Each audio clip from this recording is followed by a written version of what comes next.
ഞങ്ങൾക്ക് വൈകുന്നേരം ഒരു കല്യാണത്തിന് പോകാനുണ്ട് കേട്ടോ. ഞാനും സാൻവി ലാലോടിനും കൂടിയാണ് പോകുന്നത്. ബസ്സുവിനെ തൽക്കാലം കൂട്ടുന്നില്ല, വേറൊന്നും കൊണ്ടല്ല, പനിയാണ് ആൾക്ക്. അപ്പോൾ നമ്മളിപ്പോൾ പോകുന്നത് ബൈക്കിലാണ്. അപ്പോൾ തണുപ്പും മഞ്ഞുമൊക്കെ കൊണ്ടിട്ട് വീണ്ടും പനിക്കണ്ടെന്ന് വിചാരിച്ചിട്ടാണ് കൂട്ടാത്തത്. അപ്പോൾ ഞാൻ ഇട്ടിരിക്കുന്ന ഡ്രസ്സിൻ്റെ ലിങ്ക് നിങ്ങൾക്ക് ആർക്കെങ്കിലും വേണമെങ്കിൽ ജസ്റ്റ് എനിക്ക് ഇൻസ്റ്റയിൽ ഒരു മെസ്സേജ് അയച്ചാൽ മതി കേട്ടോ.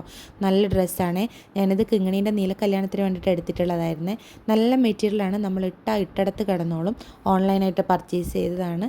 അപ്പോൾ നല്ലൊരു കളറുമാണ്, വില കുറവുമാണ്, എല്ലാം കൊണ്ടും ബെറ്ററാണ് കേട്ടോ. അപ്പോൾ എൻ്റെ ഔട്ട്ലുക്ക് ഇങ്ങനെയാണ്.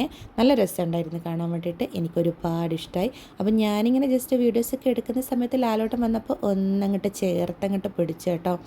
അപ്പോൾ അതെ ഞങ്ങൾ മാറ്റിയിട്ട് പോവുകയാണ്. വസുത അവിടെ കരഞ്ഞുകൊണ്ടിരിക്കുന്നുണ്ട്. സാരയില്ല, കുറച്ച് നേരമേ ഉണ്ടാവുള്ളൂ. അപ്പം നമ്മളിതാ പോവുകയാണ്. പോകുന്നതിനിടയിൽ എൻ്റെ കണ്ണിങ്ങനെ തള്ളുന്നത് കണ്ടിട്ട് നിങ്ങൾ പേടിക്കണ്ട. കുറച്ച് നേരം നമ്മൾ ഈ ആപ്പിട്ടതുപോലെ ആയിരുന്നു കേട്ടോ റോഡിൽ. മുന്നിലും വലിയ വണ്ടി, ബാക്കിലും വലിയ വണ്ടി. എനിക്കിതൊക്കെ ഭയങ്കര പേടിയാണ്. ചെറിയ വണ്ടികൾ അത്ര പ്രശ്നമല്ല. അതിനിടയിൽ നിന്ന് നമ്മളുടെ സ്വാമിമാർ നടന്ന് മലക്ക് പോകുന്നുണ്ട്. അത് കണ്ടപ്പോൾ ജസ്റ്റ് ചെറുതായിട്ടൊന്ന് ഫീലായി കേട്ടോ.